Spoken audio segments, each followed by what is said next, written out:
ನೀನು ಏನು ಕೇಳೋದು ಕನ್ನಡ ಮಾತಾಡು ಅಂತ?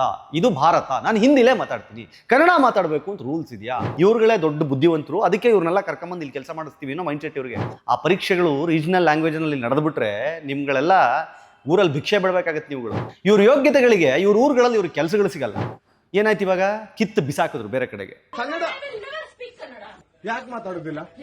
ಯಾಕೆ ಹಿಂದಿ ಮಾತಾಡ್ಬೇಕು? ಕನ್ನಡ ಮಾತಾಡ್ಬೇಕಲ್ಲ ಮೇಡಮ್? ನಮಸ್ಕಾರ, ಸ್ಪೀಡ್ ಪ್ಲಸ್ ಕರ್ನಾಟಕದ ವಿಶೇಷ ಕಾರ್ಯಕ್ರಮಕ್ಕೆ ಸ್ವಾಗತ. ನಾನು ನಿಮ್ಮ ಕಿರಿಕೀರ್ತಿ.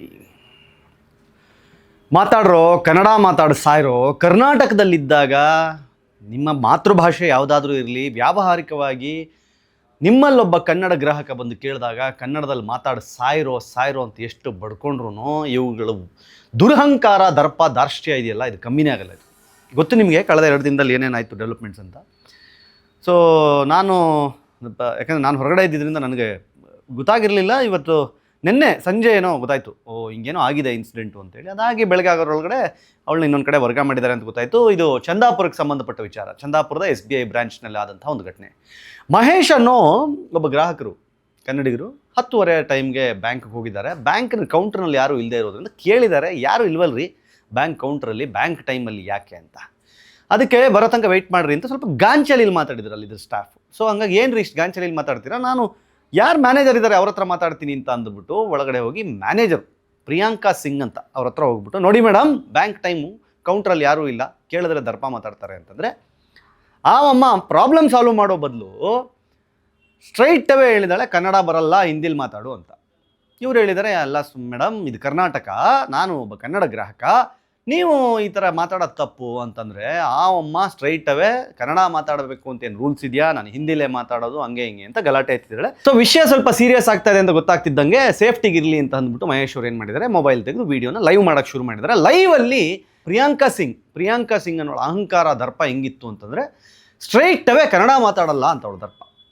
ನೀನು ಏನು ಕೇಳೋದು ಕನ್ನಡ ಮಾತಾಡು ಅಂತ? ಇದು ಭಾರತ, ನಾನು ಹಿಂದಿಲೇ ಮಾತಾಡ್ತೀನಿ, ಕನ್ನಡ ಮಾತಾಡಬೇಕು ಅಂತ ರೂಲ್ಸ್ ಇದೆಯಾ? RBI ಅವ್ರೇನು ರೂಲ್ಸ್ ಮಾಡಿಟ್ಟಿದ್ದಾರಾ? ನಿನಗೆ ಹಂಗೆ ಕನ್ನಡ ಬೇಕು, ನಾನು ಮಾತಾಡಲ್ಲ ಅಂತೇಳಿ ನನ್ನ ಮೇಲೆ ಕಂಪ್ಲೇಂಟ್ ಕೊಡೋದಾದ್ರೆ ಹೋಗಿ ನನ್ನ ಸೀನಿಯರ್ಗೆ ಕಂಪ್ಲೇಂಟ್ ಕೊಡು. ಈ ಥರ ಎಲ್ಲ ಗಾಂಚಲಿಲಿ ಮಾತಾಡಿದ್ದಾರೆ. ಸೊ ಅವರು ತುಂಬ ಪೊಲೈಟಾಗಿ ಮಹೇಶ್ ಅವ್ರು ಮಾತಾಡೋಕ್ಕೆ, ಮೇಡಮ್ ಹಿಂಗೆಲ್ಲ ಮಾತಾಡಬಾರ್ದು, ನಾವು ಕನ್ನಡದ ಗ್ರಾಹಕರು, ನಾವು ಕರ್ನಾಟಕದಲ್ಲಿರೋದು, ನೀವು ಇಲ್ಲಿ ಸೇವೆ ಕೊಡಬೇಕಾದ್ರೆ ಕನ್ನಡದಲ್ಲಿ ಕೊಡಬೇಕು ಅಂತೆಲ್ಲ ಕೇಳಿದ್ರು ಕೇಳೋಕ್ಕೆ ರೆಡಿ ಇಲ್ಲ ಅವಮ್ಮ. ದುರಹಂಕಾರ ಮೆರೆದ್ಬಿಟ್ಟಿದ್ದಾರೆ. ಸೊ ಇದೇನಾಗಿದೆ, ವಿಷಯ ಸ್ವಲ್ಪ ದೊಡ್ಡದಾಗ್ತಾ ಇದ್ದಂಗೆ ಕನ್ನಡ ಸಂಘಟನೆಗಳು, KRS ಪಾರ್ಟಿಯವರು, ಬೇರೆ ಬೇರೆ ಸ್ಥಳೀಯರು ಎಲ್ಲ ಹೋಗಲ್ಲಿ ಕೂತಿದ್ದಾರಲ್ಲಿ, ನಿಮಗೆ ಇಡ್ತೀವಿ ಊಟನ ಅಂತ. ಯಾವ ಲೆವೆಲ್ಗೆ ಆಯಿತು ಅಂತಂದರೆ, ಕವರ್ ಪೇಜ್ ಸ್ಟೋರಿ ದಿನಪತ್ರಿಕೆಗಳಲ್ಲಿ, ಮಾಧ್ಯಮಗಳಲ್ಲಿ, ಸೋಷಿಯಲ್ ಮೀಡಿಯಾದಲ್ಲಿ ಇವಳದೇ ಅಬ್ಬರ. ಎಲ್ಲೆಲ್ಲೂ ಪ್ರಿಯಾಂಕಾ ಸಿಂಗ್. ಯಾವ ಲೆವೆಲ್, ನಾನು ಹೇಳ್ತಾ ಇರೋದು, ಅವಳು ಬಂದು ಸುಮಾರು ತಿಂಗಳುಗಳಾಗೋಗಿದೆಯಂತೆ. ಅಲ್ಲಿ ಕೆಲಸದವ್ರು ಯಾರೋ ಪಾಪ ಕೆಲಸ ಮಾಡೋ ಆಂಟಿ ಒಬ್ರು ಬಂದು ಹೇಳ್ತಾರೆ, ಇಲ್ಲ ಅವ್ರು ಮಾತಾಡಲ್ಲ ಕನ್ನಡ, ಅವ್ರಿಗೆ ಬರಲ್ಲ ಕನ್ನಡ. ಬರಲ್ಲ ಅಂದರೆ ಎಷ್ಟು ದಿನ ಬರಲ್ಲ? ಇವ್ರ ಯೋಗ್ಯತೆಗಳಿಗೆ ಇವ್ರ ಊರುಗಳಲ್ಲಿ ಇವ್ರಿಗೆ ಕೆಲಸಗಳು ಸಿಗಲ್ಲ. ಅಲ್ಲಿ ದುಡ್ಕೊಂಡು ತಿನ್ನೋಕ್ಕಾಗಲ್ಲ, ಅಲ್ಲಿ ತಿರ್ಕೊಂಡು ತಿನ್ಬೇಕು, ಹಂಗಿರುತ್ತೆ ಪರಿಸ್ಥಿತಿ ಇವ್ರಿಗೆ. ಇಲ್ಲಿಗೆ ಬರ್ತಾರೆ, ಕೆಲಸ ಹುಡುಕೊಂಡು, ಕೆಲಸ ಅರಸಿ ಬರ್ತಾರೆ, ಇಲ್ಲಿ ಬಂದು ತಮ್ಮ ದುರಹಂಕಾರವನ್ನು ಹಿಂಗೆ ಮೆರೀತಾರೆ. IT-BT ಸೆಕ್ಟರ್ನವಂತೂ ಬಿಡಿ, ಅವು ಬಂದಲ್ಲಿ 5 ವರ್ಷ 6 ವರ್ಷ ಆದಮೇಲೆ ಏನು ಕಲಿತಾವೆ ಕನ್ನಡದಲ್ಲಿ ಅಂದರೆ, ಕನ್ನಡ ಗೊತ್ತಿಲ್ಲ ಅಂತ ಹೇಳೋದನ್ನು ಕಲಿತವೆ. ಆ ಥರ ದುರಹಂಕಾರ ಅವಕ್ಕೆ. ಅವುಗಳದ್ದು ಒಂದು ಕಡೆ ಕತೆ ಆದರೆ, ಅಟ್ ದ ಸೇಮ್ ಟೈಮ್ ಈ ಬೇರೆ ಬೇರೆ ಹುದ್ದೆಗಳಲ್ಲಿ, ಸ್ಪೆಷಲಿ ಬ್ಯಾಂಕಿಂಗಲ್ಲಿ ಏನಕ್ಕೆ ಅಂತಂದರೆ, ಆ ಬ್ಯಾಂಕಿಂಗ್ ಎಕ್ಸಾಮ್ಗಳಿದಾವಲ್ಲ, ಅದನ್ನು ಇಂಗ್ಲೀಷ್ ಹಿಂದಿಗೆ ಸೀಮಿತ ಮಾಡಿಟ್ಬಿಟ್ಟಿದ್ದಾರೆ. ಹಾಗಾಗಿ ಸೌತ್ ಇಂಡಿಯನ್ಸು ಅಥವಾ ನಾವು ಕರ್ನಾಟಕದವರು ಜಾಸ್ತಿ ಅವಕಾಶಗಳು ಸಿಗಲ್ಲ. ಇವ್ರುಗಳೆಲ್ಲ ಬಂದು ಅಲ್ಲಿ ಪಾಸ್ ಆಗ್ಬಿಟ್ಟು ಬಂದು ಇಲ್ಲಿ ಬಂದು ಅಹಂಕಾರ ಮೆರೀತಾರೆ. ಇದೇ ರೂಲ್ಸ್ಗಳಿದೆ. ಇಲ್ಲಿ ಬರೋಕ್ಕೆ ಮುಂಚೆ, ಸೇವೆ ಜಾಯ್ನ್ ಆಗೋಕ್ಕೆ ಮುಂಚೆ ಕನ್ನಡವನ್ನು ಕಲ್ತಿರಬೇಕು. ಏನಕ್ಕೂ ತಲೆ ಕೆಡ್ಸ್ಕೊಳ್ಳಲ್ಲ ಅವು. ಯಾಮಾರಿಸೋದು, ಬರೋದು, 4 ವರ್ಡು ಅಂತದೆ.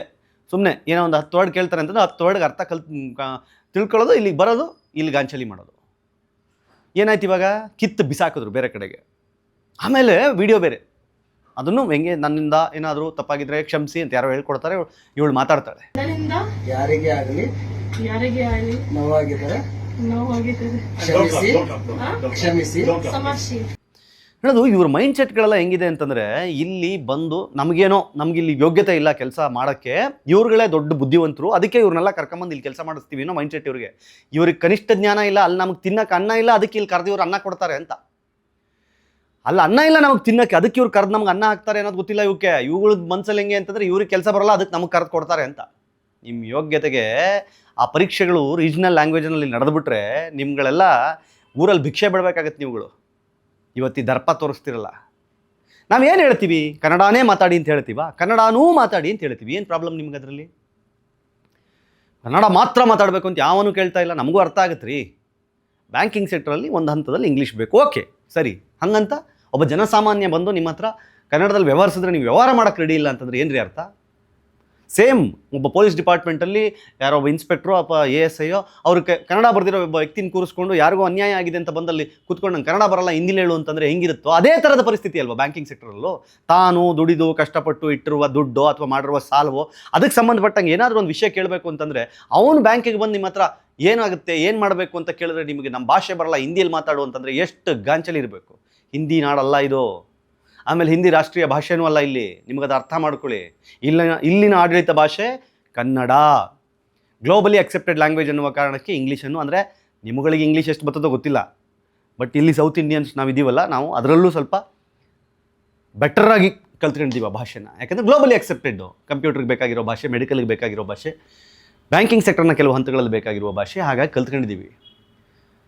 ನೀವು ಹರ್ಕ್ ಮುರ್ಕ್ ಇಂಗ್ಲೀಷ್ ಮಾತಾಡಿಕೊಂಡು ದರ್ಪದಲ್ಲಿ ಹಿಂದಿ ಮಾತಾಡಿಕೊಂಡು ಇಲ್ಲಿ ಬಂದು ಕನ್ನಡ ಮಾತಾಡಲ್ಲ, ಯಾವತ್ತೂ ಕನ್ನಡ ಮಾತಾಡಲ್ಲ ಅಂತ ಗಾಂಚಲಿ ಮಾಡಿದ್ರೆ ಯಾರು ಸುಮ್ಮನೆ ಇರ್ತಾರೆ?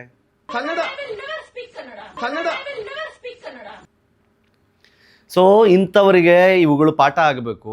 ಇವುಗಳು ಎಷ್ಟು ಅಹಂಕಾರ ಮೆರಿತಾರೋ ಅವರು ಅಷ್ಟು ದರ್ಪನ ದಾರ್ಷ್ಟ್ಯನ ಕಮ್ಮಿ ಮಾಡೋ ಪ್ರಯತ್ನಗಳನ್ನು ನಾವು ಅವಾಗವಾಗ ಮಾಡ್ತಾ ಇರಬೇಕು.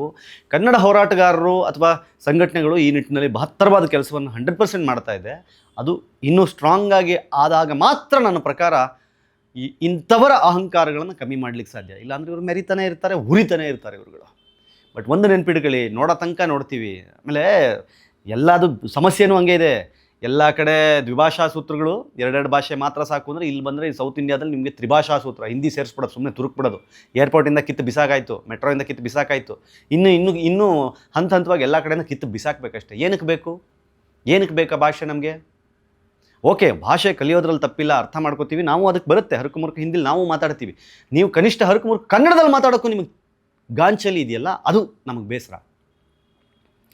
1 ವರ್ಷ ಆದರೂ 2 ವರ್ಷ ಆದರೂ 3 ವರ್ಷ ಆದರೂ ನಿಮ್ಮ ಯೋಗ್ಯತೆಗೆ ನಿಮಗೆ ಒಂದು ಭಾಷೆ ಮಾತಾಡೋಕ್ಕೆ ನಿಮಗೆ ನಾಲ್ಗೆ ತಿರುಗಲ್ಲ ಅಂತಂದರೆ ನಮ್ಮ ಭಾಷೆಯ ಶ್ರೇಷ್ಠತೆ ಎಷ್ಟಿರ್ಬೇಕು ಲೆಕ್ಕ ಹಾಕಿ. ನಾಲ್ಗೆ ತಿರುಗಲ್ಲ ನಿಮಗೆ ಅಂದರೆ ಪ್ರಯತ್ನವೇ ಪಡಲ್ಲ, ಅದು ಸಮಸ್ಯೆ. ನಾನು ಹೇಳೋದು ಆ ಬ್ಯಾಂಕಲ್ಲಿ ಇನ್ನು ಉಳಿದ ಸ್ಟಾಫ್ಗಳಿದಿರಲ್ಲ, ಕನ್ನಡ ಸ್ಟಾಫು, ಅವ್ರುಗಳು ಹೇಳ್ರಿ ಮೇಡಮ್ ಕಲಿಬೇಕಾಗುತ್ತೆ ಮೇಡಮ್, ಇಲ್ಲಿ ಇಲ್ಲಿದ್ದೀರಾ ಕಲೀರಿ ಮೇಡಮ್ ಅಂತ ಕಲಿಸಿ. ಅವಳು ಮ್ಯಾನೇಜರ್ ಆಗಿಬಿಟ್ರೆ ಅವಳು ಹೇಳಿದ್ದನ್ನೆಲ್ಲ ಕೇಳಬೇಕು ಅಂತ ಅವಳ ಎದುರುಗಡೆ ಹಿಂದಿಲಿ ಮಾತಾಡ್ಕೊಂಡು ತಿರುಗಬೇಡಿ. ಸ್ವಲ್ಪ ತಲೆಯಲ್ಲಿ ಇಟ್ಗಳಿದ್ನೆಲ್ಲ. ಈಗ ಅವಳನ್ನೇನೋ ಬೇರೆ ಕಡೆ ಟ್ರಾನ್ಸ್ಫರ್ ಮಾಡಿದಾರಂತೆ, ಅದು ಇನ್ನು ಎಲ್ಲಿ ಹೋಗ್ತಾಳ, ಬಿಸಾಕಿದ್ರೆ ನನ್ನ ಪ್ರಕಾರ ಅದೇ ಅಲ್ಲಿ ಬಿಹಾರ ಜಾರ್ಖಂಡ್ ಅಲ್ಲೆಲ್ಲಾದರೂ ಬಿಸಾಕ್ಬಿಟ್ಟು ಅಲ್ಲೇ ಇದ್ಬಿಡಲಿ, ಅಲ್ಲೇ ಸಾಯಲಿ, ಅಲ್ಲೇ ಹಾಳಾಗೋಗ್ಲಿ. ಇಲ್ಲಿಗೆ ನಮ್ಮ ಸೌತ್ ಇಂಡಿಯನ್ ಸ್ಟೇಟ್ಗಳಿಗೆ ಬರೋದು, ಇಲ್ಲಿ ಬಂದ್ಬಿಟ್ಟು ಇಲ್ಲಿ ದುರಹಂಕಾರ ಮೆರೆಯೋದು, ದರ್ಪ ಮೆರೆಯೋದು ಯಾಕೆ ಸುಮ್ಮನೆ? ಅವ್ರಿಗೂ ಸಮಸ್ಯೆ, ನಮಗೂ ಸಮಸ್ಯೆ. ಒಂದು ಹೆಣ್ಮಗು ಬಗ್ಗೆ ಹಂಗೆ ಮಾತಾಡಬಾರ್ದು, ಬಟ್ ಅವಳ ದರ್ಪ ದಾರ್ಷ್ಟ್ಯ ನೋಡಿದ್ನಲ್ಲ ವೀಡಿಯೋದಲ್ಲಿ, ಅದು ಮಾತಾಡಿಸ್ತಾ ಇದೆ ಅಷ್ಟೇ. Shame on her. ಏನನ್ಸುತ್ತೆ ಕಮೆಂಟ್ ಮಾಡಿ ಹೇಳಿ. ನೋಡ್ತಾ ಇರಿ ಸ್ಪೀಡ್ ಪ್ಲಸ್ ಕರ್ನಾಟಕ. ಇದು ನಿಮ್ಮಿಂದ ನಿಮಗಾಗಿ, ನಿಮಗೋಸ್ಕರ. ಮತ್ತೆ ಸಿಗ್ತೀನಿ. ನಮಸ್ಕಾರ.